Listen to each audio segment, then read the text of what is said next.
Valentine's day. ప్రేమ అనేది అద్భుతమైన భావన. ప్రతి ఒక్కరు ఎప్పుడో ఒకప్పుడు ప్రేమలో పడే ఉంటారు. ఇది ఎదుటి వారికి చెప్పాలని ఆరాటపడతారు. అందుకోసం ఓ మంచి ముహూర్తం కూడా చూస్తారు. అలాంటి వారందరికీ ఈ వ్యాలంటైన్స్ డే వీక్ చాలా బాగా కలిసి వస్తాయి. అసలు వీటి ప్రత్యేకత ఏంటో ఇప్పుడు తెలుసుకుందాం. ఇలా ఒక్కో రోజుకి ఒక్కో స్పెషాలిటీ ఉంది. చివరి రోజైన వ్యాలంటైన్స్ డే గురించి చాలా మంది ఎదురు చూస్తారు. ఆ రోజే అసలు రోజు అన్నమాట.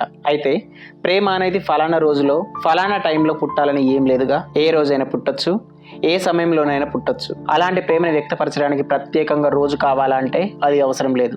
ఎప్పుడైనా వ్యక్తపరచవచ్చు.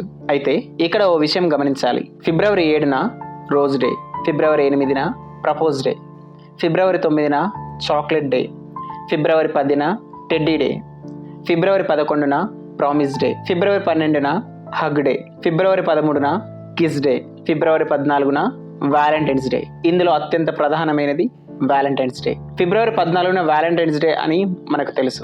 ఆ రోజు ఎందుకు సెలబ్రేట్ చేసుకుంటారంటే మనం చరిత్రలోకి వెళ్లాల్సిందే. క్రీస్తు శకం 270 సంవత్సరంలో రోమ్లో వ్యాలంటైన్ అనే క్రిస్టియన్ ప్రవక్త ఉండేవాడు. అతనికి ప్రేమ అంటే చాలా ఇష్టం. ఎలాంటి వ్యక్తులకు అయినా సరే ప్రేమ వెంటుంటే జీవితం గడిచిపోతుంది అనుకునేవారు. అలానే భావించి యువకులు ప్రేమించాలని ప్రోత్సహించేవాడు. దీంతో అతనికి యువతలో ఎంతో మంది అభిమానులుగా మారారు. అందులో ప్లాటియస్ కూతురు కూడా ఉంది. ఇదంతా తెలుసుకున్న రోమ్ రాజు ప్లాటియస్ దేశానికే వెలుగునివ్వాలని భావించే యువతిని ప్రేమ పేరుతో ఆటలాడుస్తావా అంటూ ఫిబ్రవరి 14న మరణశిక్ష విధించాడు. ఇలా జరిగిన 2 దశాబ్దాల తర్వాత, అంటే దాదాపు క్రీస్తు శకం 496లో అప్పటి పోప్ ఫిబ్రవరి 14ని ప్రేమికుల రోజుగా ప్రకటించాడు. దీంతో అప్పటి నుంచి అందరూ ఆ రోజుని ప్రేమికుల రోజుగా చేసుకుంటున్నారు. ఈ విషయం కనుక మీకు నచ్చినట్లయితే like, share and subscribe to Pinkus world.